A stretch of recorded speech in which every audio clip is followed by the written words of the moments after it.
गोरी बहिया में हरी हरी चूड़िया, गोरी गोरी बहिया में हरी हरी चूड़िया। अगल बगल सोहेला कंगनवा, सिया राम से भजो ओ कंगना पहिरई हो दुल्हे की बाहिनी। कंगना पहिरई हो दुल्हे की बाहिनी। कंगना पहिनी घूमी घूमी ढूंढली जोरानवा, अपने महलिया से पुकारई दूल्हे की बहिनी।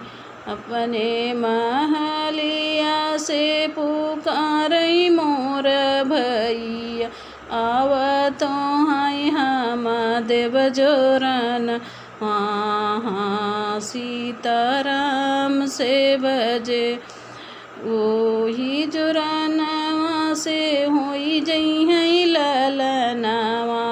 हाँ सीता राम से भजे गोरी गोरी बहिया में हरी हरी चूड़िया, ओह पर सोहल कंगनवा। हाँ सीताराम से भजो।